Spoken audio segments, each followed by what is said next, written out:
same size as the copy.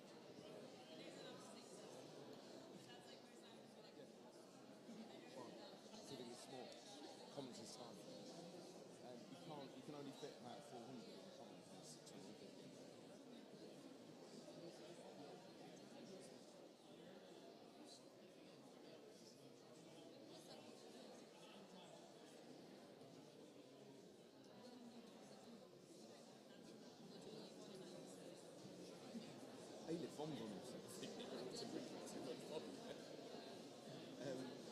In here, I literally never came in.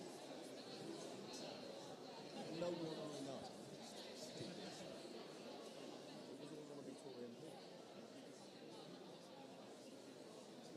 We're all good? Yep. Okay. Ladies and gentlemen, welcome to this evening's talk. My name is Mark Rusling. I'm the Director of Learning at the National Holocaust Museum, and back in the dim and distant past I used to come to this place, and so it's lovely to be back here. You're going to hear from an incredible speaker tonight, and we're really, really proud to be partnering with the Cambridge Union this evening. The theme of this year's Holocaust Memorial Day is For a Better Future, and I'm just going to posit that a better future is not a given. I think we look around the world at the moment, and not just in this country and not just in the States, but we see plenty of examples where a better future is not necessarily on the horizon. And so the testimony that Martin is going to give tonight, I hope will link to the present in ways that are pertinent and pose maybe more questions than they pose answers. Martin's going to talk about what happened to him in Holland and in the Czech Republic as part of his personal testimony. But I'd really like you to think, particularly because we're in a university tonight, about the nature of education. Because the genocide of the Holocaust was the primary European example of a racial genocide. It was an example of racial hatred, not an example of religious hatred, racial hatred. And we see plenty of examples of that in the present today. And we assume that education is something that cures racism. But I think I'd just like you to think tonight about whether education is necessarily a cure or whether education can be a cause of racism. So in January 1942, a group of 15 senior Nazis gathered at the Wannsee Villa on the outskirts of Berlin to plot the continent-wide genocide of the Jewish people and the Roma and Sintis. Of those 15 people, 13 had doctorates. The majority had doctorates. And I think it's beyond true, almost, that what they were doing was plotting a genocide because they were educated, not despite the fact that they were educated. And so I think the nature of education really needs to be delved into, and I hope what Martin says tonight will do a little bit towards that delving. So it's my great, great pleasure to introduce tonight Dr. Martin Stern.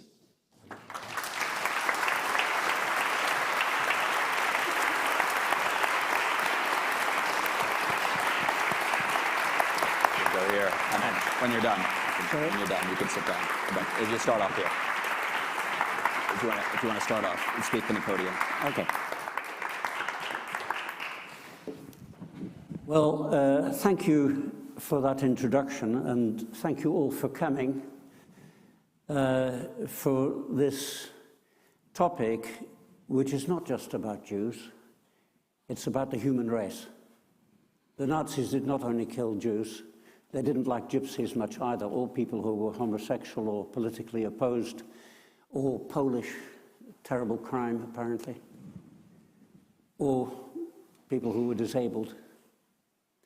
They murdered 3 to 3.5 million Soviet prisoners of war. The Soviets weren't our friends after the Second World War, but those were also human beings with families. There is more to it. Until 2002, I was hospital doctor. I was a specialist, an immunologist, specializing in asthma and allergic diseases, so penicillin allergy, peanut allergy, and bee and wasp venom anaphylaxis. But I wasn't always a hospital specialist. I was once a child. And when I was 5 years old, I was at a little school in Amsterdam. It was 1944. It was Nazi-occupied Amsterdam. The form teacher had taken my class into the little school hall. The school was just a converted house, so things were small. She was on a chair behind a table on the little stage, and she had told my classmates and I to line up against one of the side walls, ready to do some exercises, I think. When the door at the back of the hall opened, two young men walked in. I would guess they were just of military age, 17, 18, maybe, I don't know. Ordinary clothes, raincoats. And one of them said, "Is Martin Stern here?" And the teacher immediately answered, "No, he hasn't come in today." And there I was in the middle of the row of my classmates. And aged 5, I didn't understand what was going on. So I put my hand up. And I said, "But I have come in."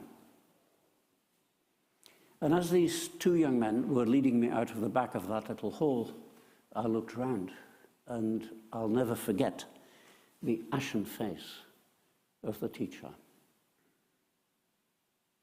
They took me outside. It was a grey, slightly drizzly day. They had their bikes against a lamppost. They put me on the back of one of those bikes, the way people do in Holland, and off they cycled with me on the back of one of their bikes, talking with me all the way in perfect, flawless Dutch.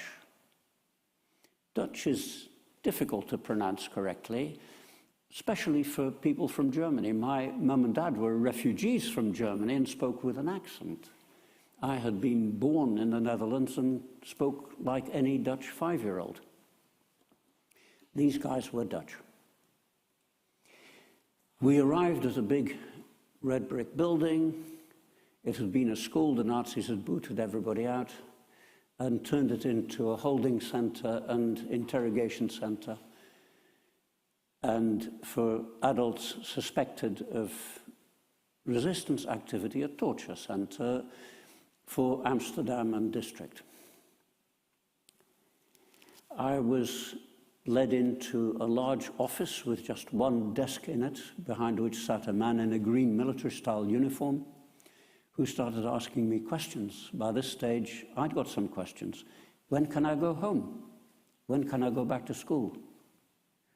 And the man said he had his instructions. That was not part of his job to answer those questions. His job was evidently to check that he'd caught the right little boy. It was almost as if this man behind his big desk in his uniform was expecting me, a 5-year-old, on the other side of the desk to be sorry for him. And I reckon he knew precisely what he was part of. Because that building was also the headquarters of the secret police arm of the SS, the SD, the Sicherheitsdienst. They wore those green uniforms. Charged in Nazi-occupied Western Europe, amongst other things, with rounding up and deporting Jews. And in Central Europe, with murdering them on an industrial scale.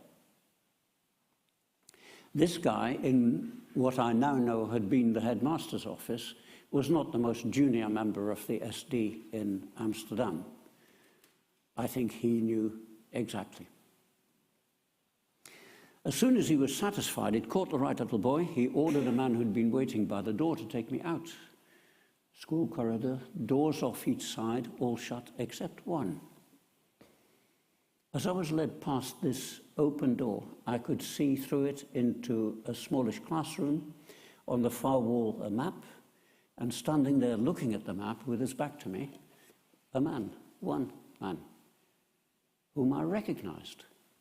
I had been living with him for 1.5 years near the center of Amsterdam, 3 blocks from where Anne Frank was hiding at the same time. I didn't know that, of course.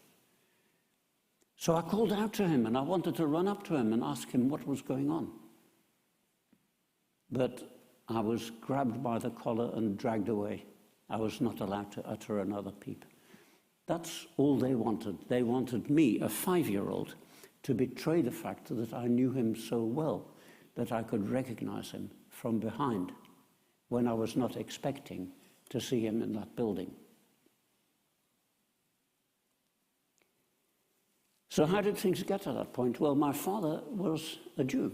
He was born in Berlin in 1911. His dad, my granddad, with his brother and somebody else, owned a large firm in the center of the fashion district of Berlin. The building is still there. The front looks as it did. It's been preserved.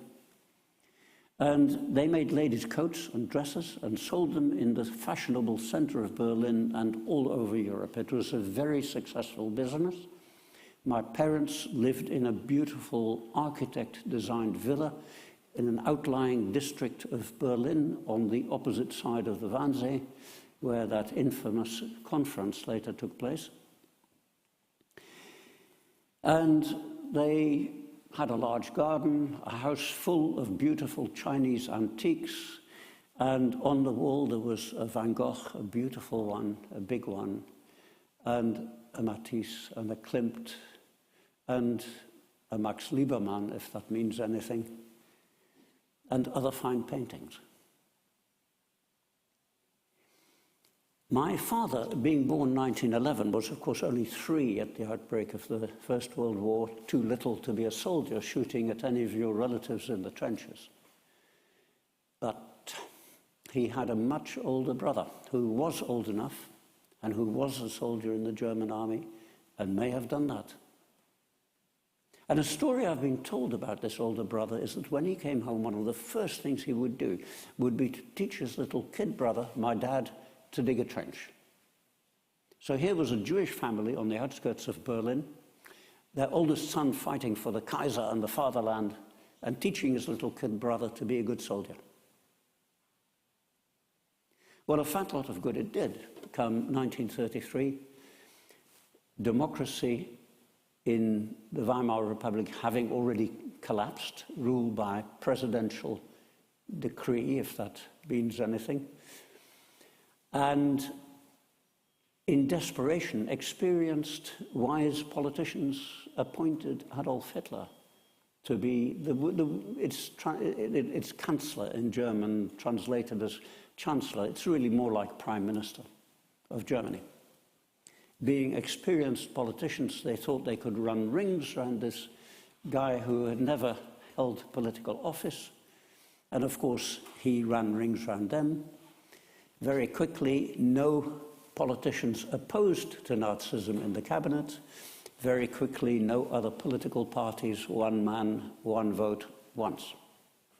Very quickly, laws discriminating against Jews started to be passed. In the end, there were over 2,000 laws discriminating against Jews. And even if you take into account that Germany had a federal structure with duplication of laws, 2,000 is still an enormous number.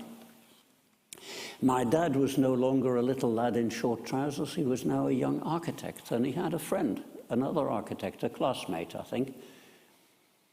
And there was something different about her. And I often ask Krulked, what do you think was different about her? You know, being a woman, architect in the 1930s. My daughter is an architect, but then it was an innovation. She wasn't Jewish, she was anti-Nazi though, and traveling on a train with her little suitcase of anti-Nazi leaflets, the suitcase lid flipped open, the leaflets went all over the floor, and it so happened that this was right next to a member of the SA, the Sturmabteilung, the Nazi brownshirts, uniformed government, organized thugs who beat up, arrested, sometimes murdered people the Nazis didn't like her. Normal course of events would have been arrest and concentration camp. But the friend of my parents who told me that story said she was a good-looking young woman and the brown shirt just helped to put the leaflets back in that little suitcase. If he'd not done that, you wouldn't be listening to me. I would never have been conceived. But there's no time to talk about the Nuremberg laws and what happened in detail. I'm sure the vast majority of you have pretty good knowledge of that. My parents fled to the Netherlands, which had been neutral during the First World War. And of course, being nice, liberal-minded, peace-loving people, they didn't need such a big army or anti-aircraft defenses and tanks, and save a lot of money. You can lead a nicer life. And the Nazis, who didn't care whether the Dutch thought they were neutral, thought they could take the Netherlands in about 2 days. When it took longer, they flattened the center of Rotterdam and threatened to do the same to Amsterdam and Utrecht. The Dutch had no choice. They let the Nazis walk in.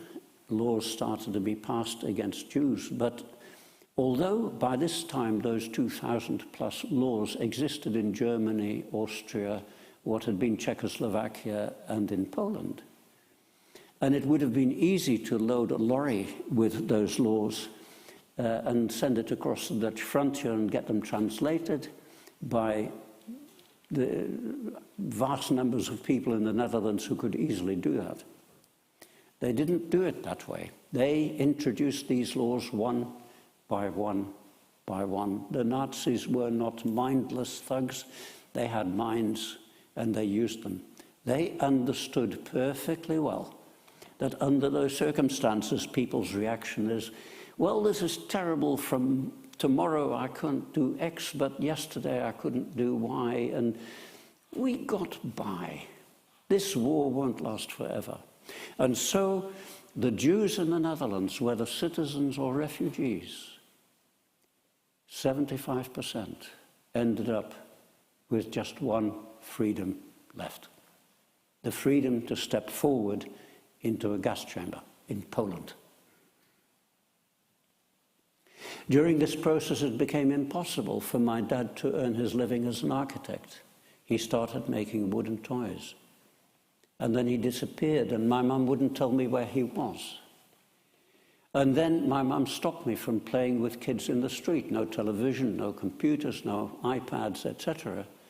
What do you think we did? We played with each other in the street. Much better than computers, but too dangerous for everybody to know. There was a little boy, the son of a Jew, living in that flat.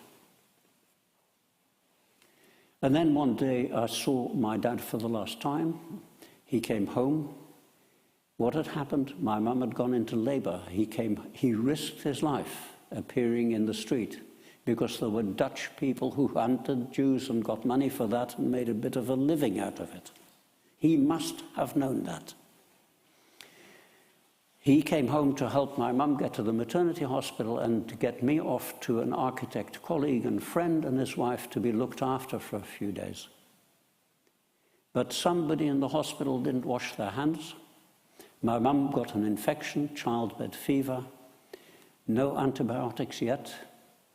My mum died. So there was my sister with no mother, dad not able to look after her, and the couple that took me in for a few days, as they thought, well, they were stuck with me. They looked after me for 1.5 years until that day when I saw the husband from behind in that building. He was sent to Neuengamme concentration camp, not far from Hamburg in West Germany, where people were starved, worked, beaten, and otherwise done to death. And his wife got just his spectacles back with a false death certificate. My sister was taken in by a Dutch family which was raided by Dutch police. My sister and I were sent to a prison camp in the Netherlands, Westerbork, in the northeast. High barbed wire fence, wooden watchtowers, black creosoted wooden huts.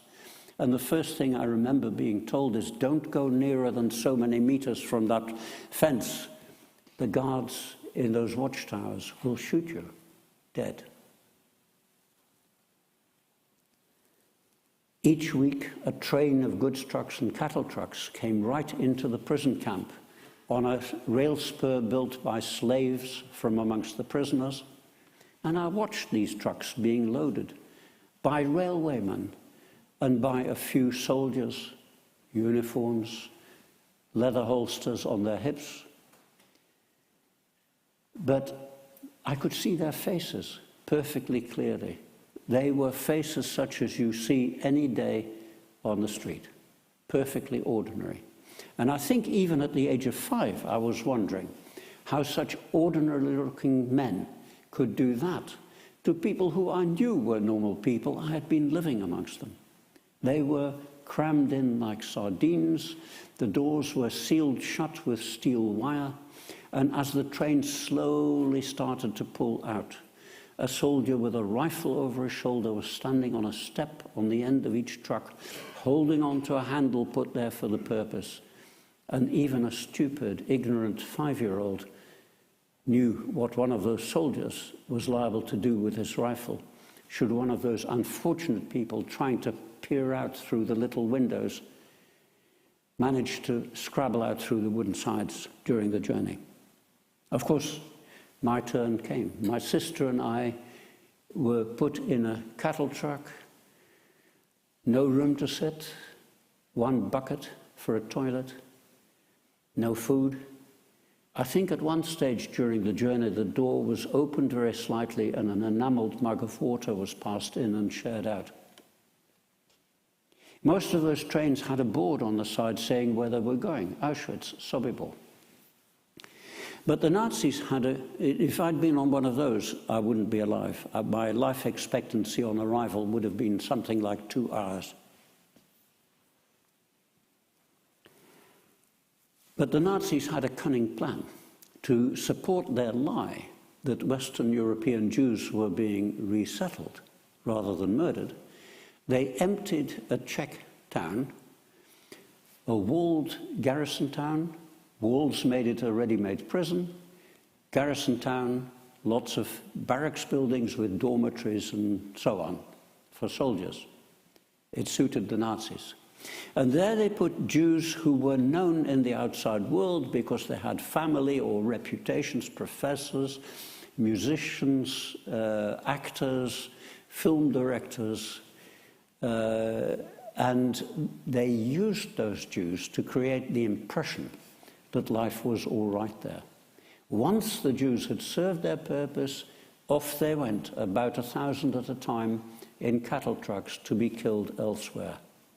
Meanwhile, people were dying in the town itself from malnutrition and infectious disease, from the horrific conditions. It was not the paradise that the Nazis tried to pretend. Far the opposite. I have to tell you that my very good friend, a lady called Susan Pollack, well known to Mark and the staff at the Holocaust Center, told me just a week or so ago, "You don't know, you don't understand, you weren't there." She was in Auschwitz and later in Belsen. And you know what? She's right.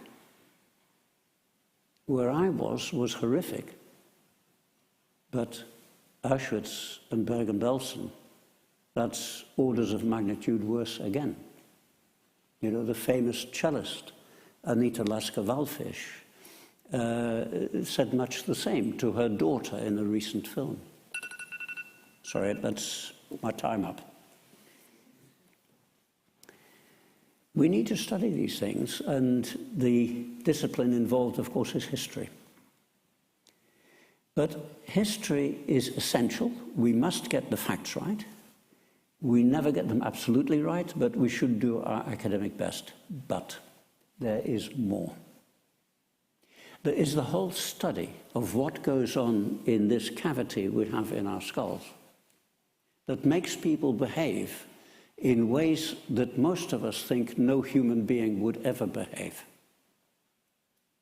And integrating those things is, I think, not an easy task. There are lots of people who have already worked on it very well, but there is much more work to do. The Holocaust was not the first genocide of the 20th century. In 1904 to 1907, the Kaiser's government in its colonies, German Southwest Africa, it's now Namibia, murdered as high a proportion of the Herero people of what's now Namibia as they later murdered of Jews in Nazi-occupied Europe. And they did much the same to another ethnic group, the Nama. Horrific. And many resemblances to the Holocaust. Nazism had not been invented.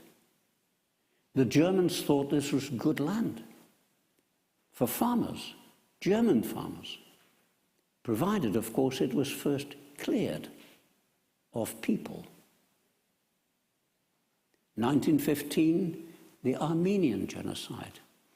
Early 1930s, the Ukraine Holodomor, in which millions of Ukrainians were systematically starved to death by Stalin's regime in an attempt to enforce the mad agricultural policy.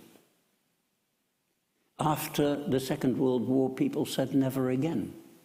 There have been dozens and dozens of genocides and genocide-like events.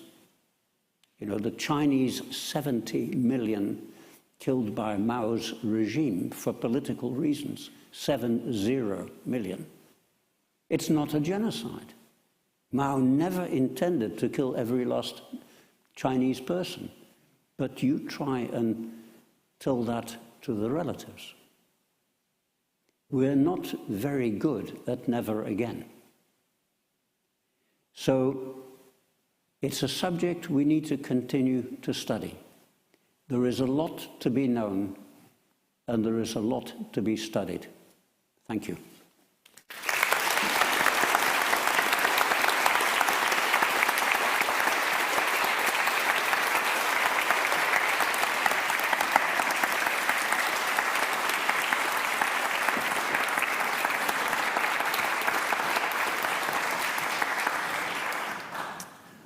Hi, my name is Jonathan Marrow. I'm a union member and a PhD student here at Clare College, where I study Holocaust memory and education. And so it's really great to be invited by the union to interview and talk to Martin a little bit about a really phenomenal talk and your incredible life and experiences. It's really really special to hear from you and now to talk from you. Just to let you know what we'll do, I'll talk to Martin for about 20 minutes, ask him some questions, and then open it up for Q&A for you guys to ask some questions for about 20 minutes. You know, in the spirit of Holocaust Memorial Day, which has been marked really actually happily around Cambridge by a lot of different institutions, including the union. Just hope that we keep those questions really thoughtful, intentional, and serious. But yeah, Martin, thank you so much for what you said. I think you have such a remarkable story. You speak about it so thoughtfully. I wanted to start off, what I find so interesting about your story is you talk about many non-Jews who hid you, families, your own mother who married your father in 1938 in Hitler's Germany, far after that was one of the more dangerous things. People who helped, who hid, but then also people who we know told on Jews who collaborated. And so, given those two different examples, how does that shape your idea about solidarity, human nature? How do you reconcile those two different things in your head? Well, Alexander Solzhenitsyn wrote that the line between good and evil runs through every human heart. And the more you study this history, the more you learn that lesson. It's a story not so much of good people and bad people as of people who were both good and bad in quite different proportions, very different proportions. But for example, the family that eventually took me in after the war, they had repeatedly risked their lives with anti-Nazi activities, They had to go into hiding themselves and were really seriously facing the risk of starving to death in the last winter in the Netherlands of the occupation. But those same people also did bad things. Down the road was the owner of the local garage who was a Nazi. You know, in him the bad predominated. It may be that he also did some good things. You find this all the time. So the human mind is more complicated than people in the street generally assume. So I think I'm curious. I know you've been telling your story for quite a while now, some decades. I'm curious when exactly you started talking about your experiences publicly. Obviously today we're celebrating Holocaust Memorial Day, which started in 2001. When did you start, and how has what you focused on, what you've talked about, changed over time as you've talked to schools, university audiences, other groups? Well, I started talking in the late 1990s because Steven Spielberg used the profits from his film Schindler's List to make recordings, video recordings of 53,000 Holocaust survivors. 6 million roughly died, but there were an awful lot who were still in the process of being murdered before the Nazis finished. The appointment had been made and I had a heart attack. I nearly died. I had to have some electricity passed through my chest to save my life. And I realized that if I didn't talk about it, nobody would know. And there are people denying or relativizing the Holocaust, and I thought it was important to pass the story on. And then in 2004, after my retirement from medicine, the originally Methodist Smith family of the National Holocaust Museum in Nottinghamshire realized that they could make use of me, and their brief was, stand up there and tell them your story. So that's really when I started properly. This is not untypical. Holocaust survivors went through their lives without talking about it for decades and then started talking, and this period is described as the Great Silence, or was described as the Great Silence, because further research shows it was not quite like that. Holocaust survivors did talk about their experiences immediately after the war, but nobody wanted to know. I mean, for example, the family I was with in the Netherlands had been through horrific experiences. They didn't go to a concentration camp, and none of them died. You know, my father died in Buchenwald and passed through Auschwitz, and my uncle was gassed in Auschwitz and so on, but in their family nobody died. But it was still a horrific experience. And I could tell you an enormous amount about their experiences.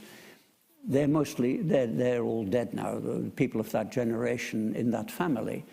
But they couldn't have told you much about my experiences. They wanted to talk about themselves. This is human nature. And that silent period is now called by historians the Great Deafness. So it's very interesting, and when I think about that period, I know you were liberated in 1945. Had to spend some time still in the concentration camp you were in before returning home, spending a couple years in the Netherlands, and then coming to Britain. And I wonder if you could talk a little bit about what that was like to come to Britain, still as a very young person, to have gone through this event, yes, and then not knowing what the future would hold, and then to assimilate to England, a new language, new place. What was that like? Yes, the town was Theresienstadt, or Theresien. It was so-called liberated by the Soviet army, but actually the Nazis had already capitulated. All the Soviets had to do was to walk in and walk straight out, because there was a very serious outbreak of typhus spread by the lice which we had. We had lice, fleas, bedbugs, and we stank to high heaven. And I guess the Soviets thought they had better things to do than spend their time with lousy, stinking Jews. We were lousy and stinking because of what the Nazis did. We couldn't wash, we couldn't change our clothes, and we were vermin infested. It obviously took time to get the typhus epidemic under control by the use of DDT to kill the lice so that the typhus no longer spreads. Before they could distribute us around Europe, it would take time to arrange transport and administration. And indeed, I spent 5 years in the Netherlands. I lived for a couple of years in the Merwede Plain in Amsterdam, which is where Anne Frank lived before she went into hiding. So I played on the same paving stones as Anne Frank. And then moved to another family, and because of a death in that family and relatives in Britain clamoring to have us, my sister and I were moved to Manchester.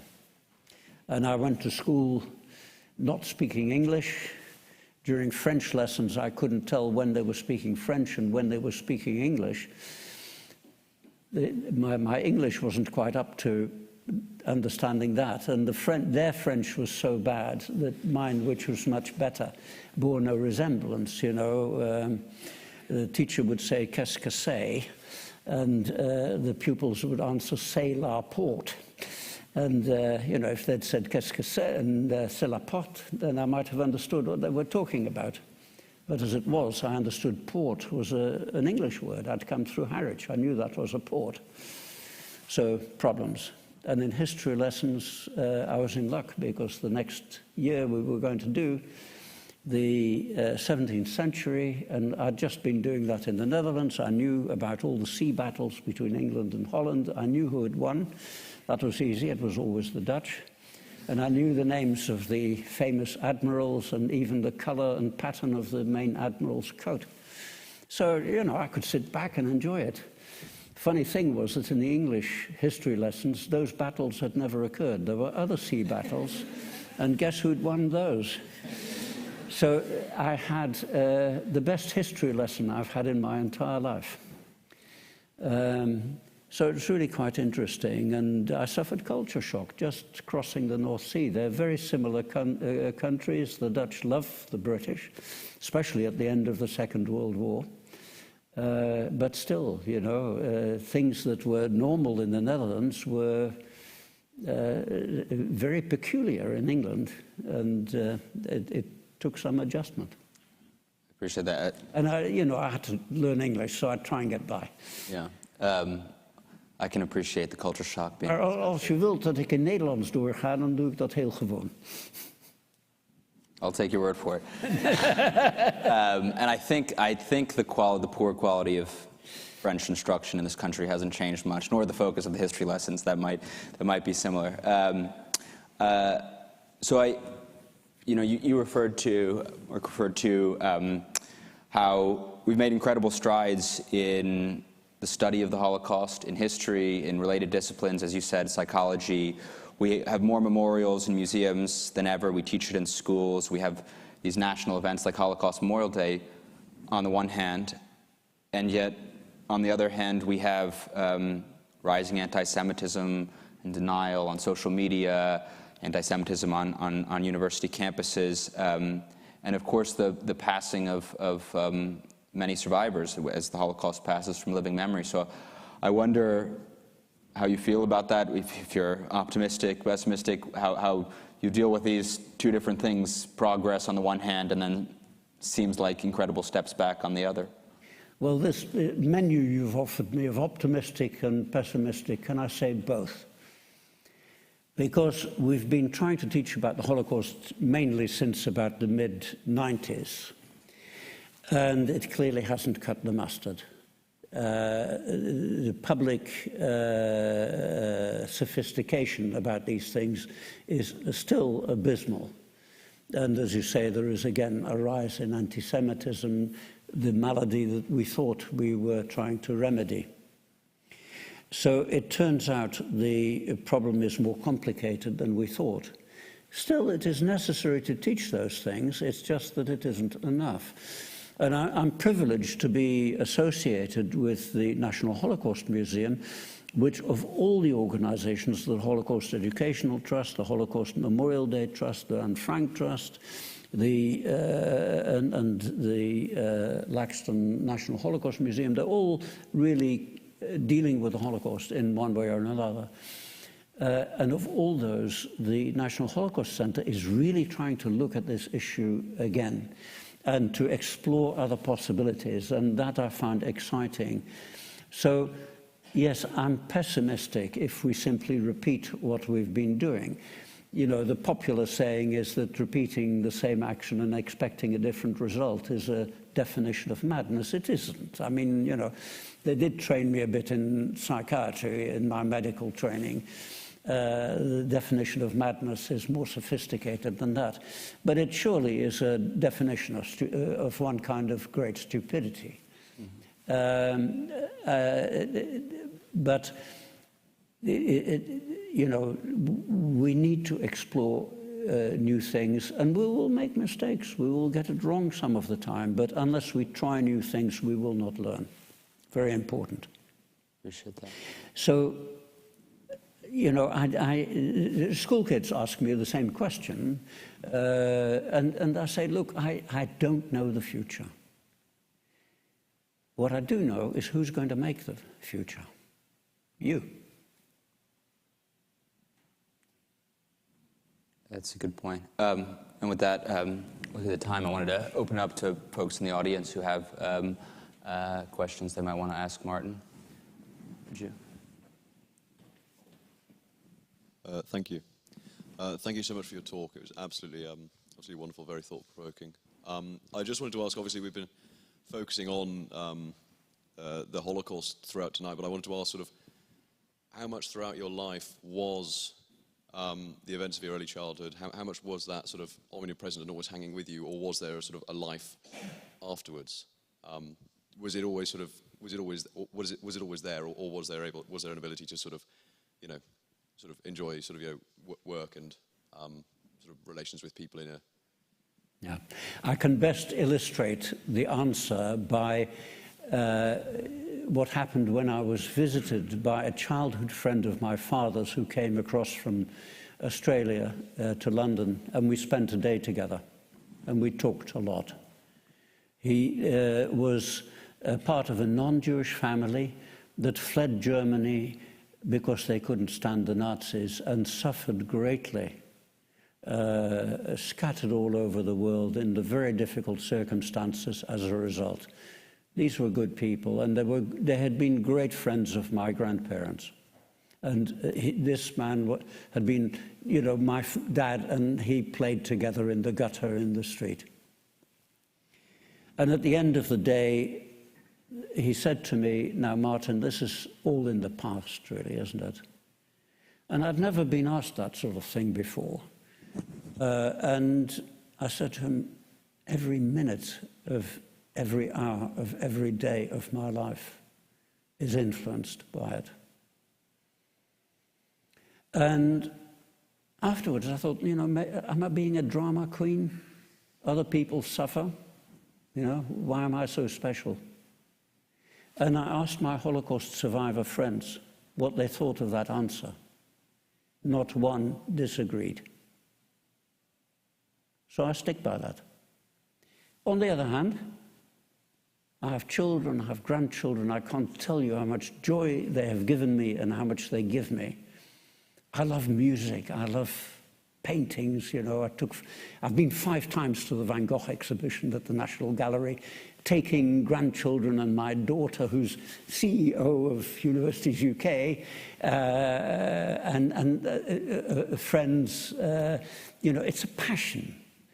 And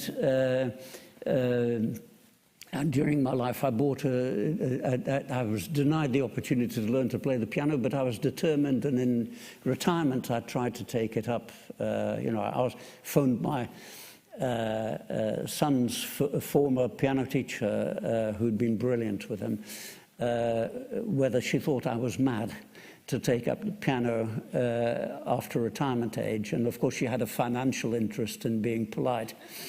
And I enjoyed her piano lessons for some years until I came off my bike and irreparably injured one of my thumbs, which made scales even more difficult than they were before. And I've lent my beautiful Steinway Grand Model B, chosen for me by the sister of that man I had that conversation with, who was a piano teacher at the Guildhall School of Music and worked with Claudio Arrau, if that means anything to anybody here, one of the 20th century great musicians, a pupil and later assistant of his.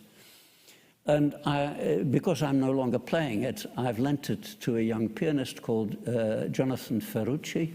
He's Australian-Italian, and a pupil of a pianist called Angela Hewitt. And he has just launched a CD of Bach toccatas, and he's fantastic.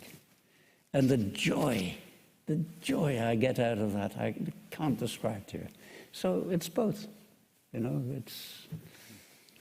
I know Martin's also a big reader, and he was giving me some good history book recommendations, which I hope to take up after the break. I promised him, not until then, not after term sign.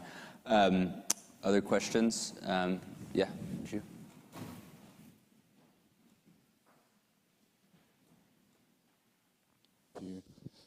First of all, thank you very much for really honoring us students through you coming here and sharing your experiences in such an impactful way.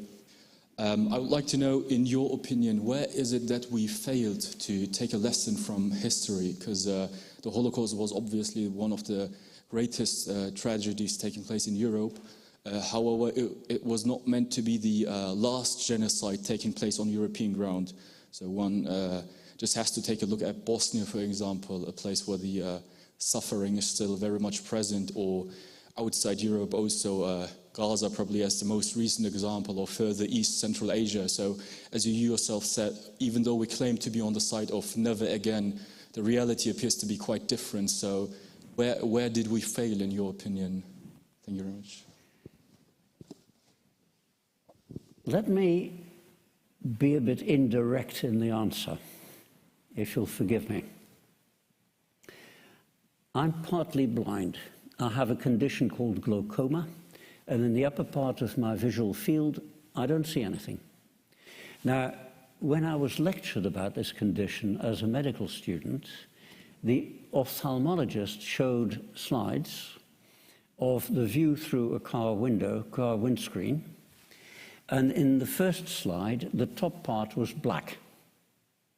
He was trying to teach us what it was that the person with my condition now couldn't see.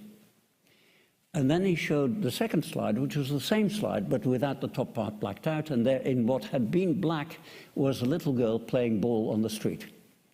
And he was trying to teach us the danger of this condition, the fact that you might kill somebody on the street because you were partly blind. But I now have the condition that he was talking about. Do you know what? To me, the world looks exactly as it does to you. My field of vision looks to me like a complete field of vision. For some reason, I keep banging my head into kitchen cabinet doors, which I accidentally leave open, because I don't see them. But I live with a delusion, a very convincing delusion, that my vision is normal. That ophthalmologist didn't know his stuff. He'd never properly talked with a patient. The reason why I'm being so indirect is that our whole minds are like that. It is a universal delusion. The prominent, famous psychologist Daniel Kahneman talks about this delusion and says the delusion is that what you see is all there is. So, for example, I talk to somebody who is against the military action of Israel in Gaza. And he tells me, it's those children in Gaza. What could possibly justify bombing and rocketing children in Gaza? He's trying to do a good thing. But what he sees, he thinks, is all there is. He's not seeing the other side of the question. You know, this August University turned down for a studentship a young candidate who later became Lord Acton, one of the founders of the subject of history in Britain. He went to Edinburgh instead. This university saw the error of its ways and decided to offer him a post as a professor of history. And his inaugural lecture is still online. You can easily look it up. And in that lecture, he says it is the duty of the historian to be able to make the other side's case better than the other side can make it itself. Now, Lord Acton was a Catholic. His subject was English history. Do you think he might have had the odd issue with English history? You see, for a man in that position to make that statement, that means something. He was able to see that we suffer from inevitable blind spots. And because we don't see them, we think they don't exist. And surely it has to be a major objective of academic activity to look in the blind spots. So that's part of the answer. We know a lot about the history, but we do not know enough about ourselves, our brains, our minds, and how we as human beings work. That is a very big, important problem. And I hope that's an approach to answering your question. Other questions? In the green sweater.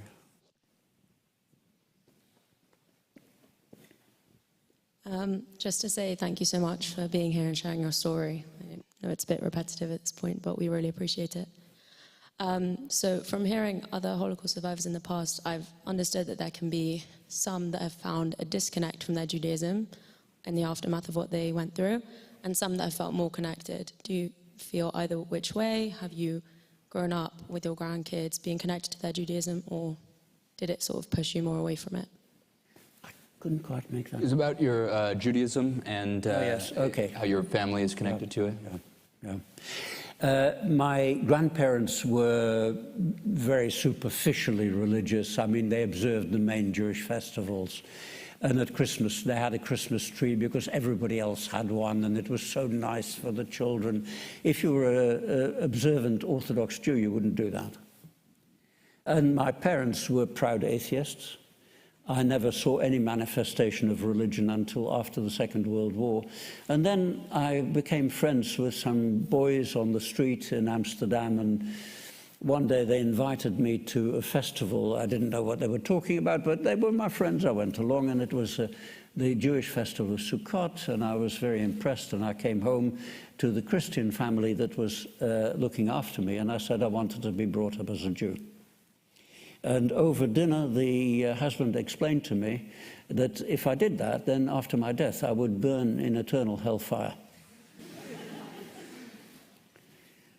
They never went to church unless there was a wedding or a funeral, you know, but they were that religious. And so I was brought up as a little Christian. I came to my Jewish family in Manchester as believing myself to be, you know, as a Christian. And I was sent to a Christian boarding school. And then in my university years, I had earnest discussions with my Christian student friends and decided that no two of them agreed the others were proper Christians. And what was Christianity if that was the case? And how could a beneficent Almighty allow the Holocaust and similar things to happen? So I started telling people I was an atheist, and to avoid stupid, circular, inconclusive discussions. It was just pointless. And then in my 50s, I sheepishly walked up the steps of the synagogue in Leicester, and I've been going ever since. And the Jewish, although technically I'm not a Jew because my mother wasn't Jewish, that's the rule. My religion is the Jewish religion. I take it very seriously. I'm not terribly observant, but I don't take it lightly. When I get up, I say a little prayer. When I go to bed, I say a little prayer, and, you know, intervals during the day, and I go to synagogue services, and I do a lot of other things that are Jewish. Now, why on earth? Because amongst my non-Jewish friends, I would say 98% were atheists, and, you know, would argue, why do you do a stupid thing like that? I mean, you know, we're intelligent people, we're educated, we can decide what's right and wrong. The reason was this, that I found myself at that stage of my life with people in my immediate environment who from time to time got on a high moral horse. They knew what was right. And there was something very odd that I noticed. I mean, I was a physician. As a physician, you have to know some statistics. And the thing that was odd, that in 100% of cases, they ended up better off as a result of the application of that principle. And nothing about human beings is 100%, particularly not in terms of opinion and knowledge. I mean, you know, mine isn't. And I didn't think I was cleverer than they. So I came to the conclusion, this is before I read up on psychology and all that, which I have done now. You know, any psychologist would laugh at my naivete. But because we all have self-serving bias, it's built into us. And I didn't think I was cleverer than those other people, and I decided that if you follow a set of rules, there are a number of things that for which those rules should qualify. Firstly, they should not be made by oneself. You know, we're all incapable of making sensible rules in an unbiased way for ourselves. Secondly, they should have stood the test of time. I mean, there were people who thought communism would solve all the problems, people who thought Nazism was solved all the problems. They didn't stand the test of time. But a few millennia, and now you're talking, okay? And the other thing is the principles should apply equally to everybody. Essentially the golden rule. And I chose Judaism. You know, my father was a Jew even if he didn't believe in the religion. And I have a lot of contact with my Jewish family, almost none with my mother's non-Jewish family. So I chose that. If I'd been born in India, I might have chosen Hinduism or Islam. In Japan, Buddhism and Shinto. The important thing is you don't make the rules yourself. And this is just simply a recognition of cognitive bias and one way of dealing with it. So that's my religious journey. Being conscious of Martin's time, I thought we'd take one more question, if you guys have it. Down there, right there. Thank you very, very much for coming here today.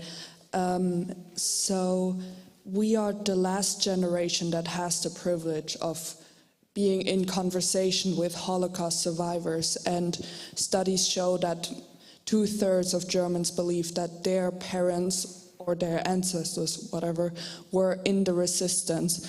And there's this sort of big gap between the emotional response and the factual response. How can we make sure that that emotional response stays alive after we can no longer speak to you? Yes, it's not straightforward. I mean, self-serving bias applies not only to us individually, but also collectively to whatever we regard as our tribe. And as Professor Amartya Sen of this university wrote in his wonderful book, Identity and Violence, we all have multiple identities, so we belong simultaneously to different tribes, so it's a bit complicated. It's a lovely book, Amartya Sen, Identity and Violence. What you're describing about Germany, you know, my Opa war kein Nazi, you know, this delusion that other people might have done bad things, but never their own family, is duplicated in the Netherlands and actually in every country that was occupied by the Nazis. When I left the Netherlands, practically everybody in the Netherlands had been in the resistance. I mean, people who'd really been in the resistance laughed about this because the resistance suddenly acquired a lot of new members after the Second World War. But it's far worse than that. There's a book which is not available in English. But the Dutch title is Accountants or Bookkeepers of the Holocaust.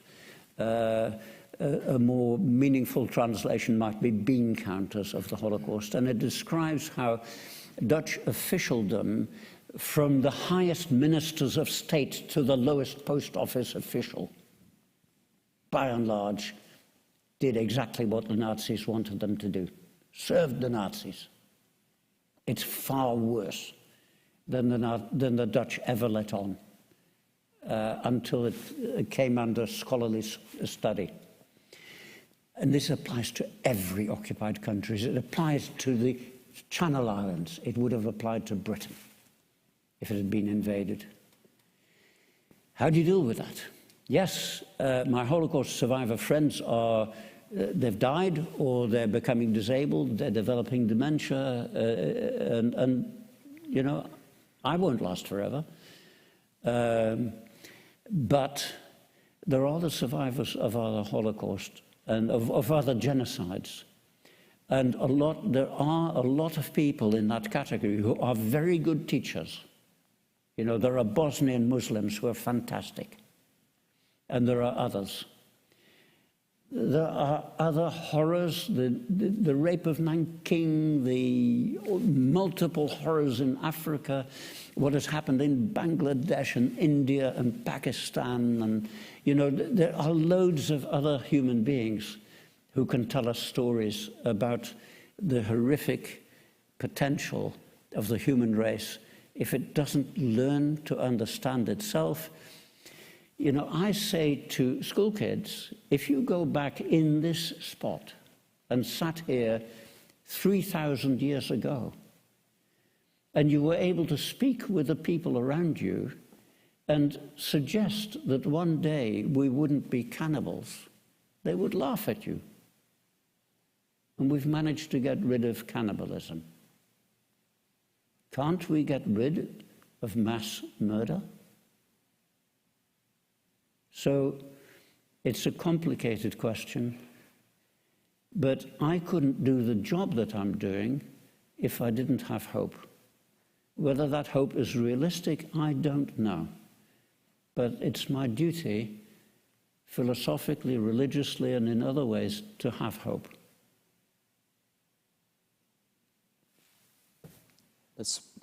Can't beat that. I thank you, Martin, for coming and talk, for sharing your time, warmth, and just very incredibly thoughtful and eloquent. I can give a lot of our Thursday night debaters a run for their money. I can say that, but we can all, yeah, I really have nothing else to say besides thank you. Thank you for your time and for everything you've shared. Well, thank you all.